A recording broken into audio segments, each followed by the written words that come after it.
All right, welcome everybody. Well, we're doing a thing. Our check-in is about this hedgehog again. So this is the same hedgehog as before, making sure everybody remembers this. We got two different questions that are about the same sort of thing here. So we got a 1 kilogram hedgehog that comes to a stop after rolling on a level surface. It generates 50 joules of thermal energy as it stops. Okay, so this is one of those energy transformation questions. It tells me the mass is 1. It tells me 50 joules of thermal energy. Is that TE? I don't even know what that is. But remember, it's usually coming from somewhere else, like coming from a different form of energy, or it's going to a different form of energy. So I just write E equals 50 joules. And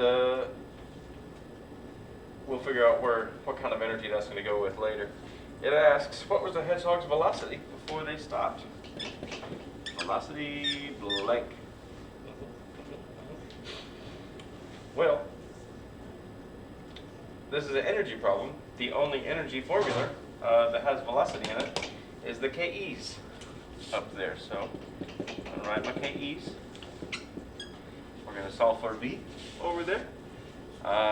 So all those 50 joules of thermal energy, apparently, the hedgehog was going fast, and as it stopped, the friction of it stopping on the hill or whatever, not a hill, it's a rolling on a level surface, of it stopping on that surface, heated up itself and the surface, generating 50 joules of energy, which means it used to have 50 joules of kinetic energy, and it converted that kinetic energy into that thermal energy there. So all those 50 joules used to be KE, so I plug those in for KE.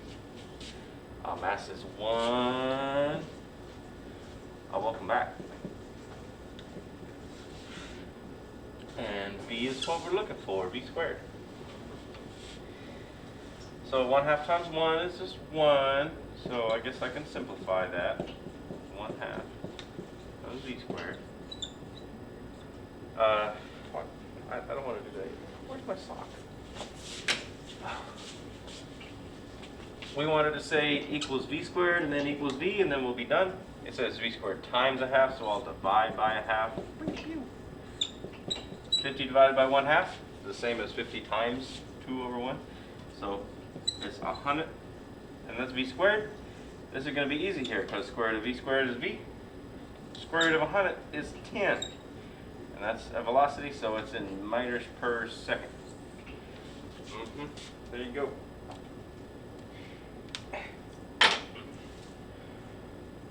So our activity today is a lab.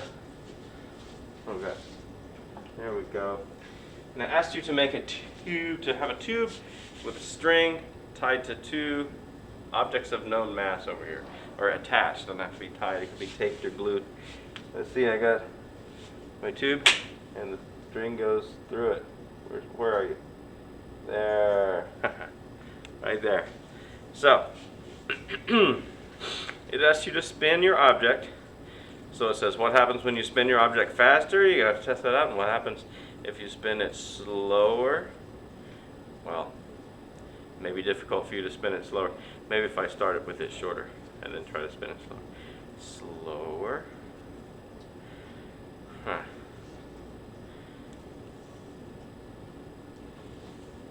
Try this one. Anyway.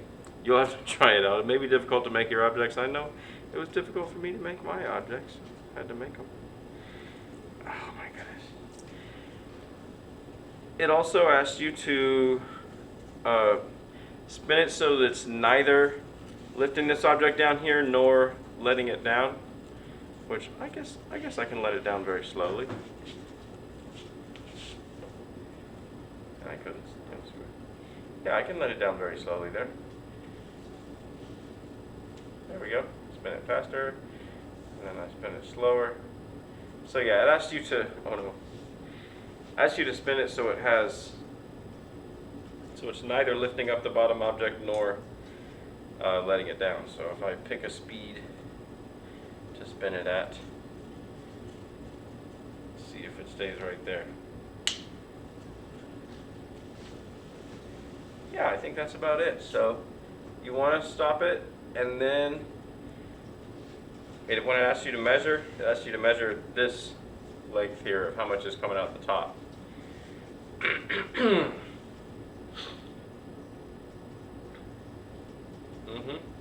And then it asks you to measure like with a long, not to measure, but to try it with a long deal out here, and then try it at the same rate with a short deal.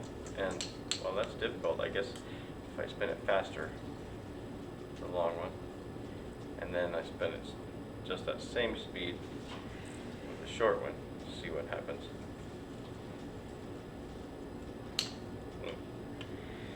Anyway, I want you to try that out, but I wanted to show you what this looked like and what everything else is asking for on there.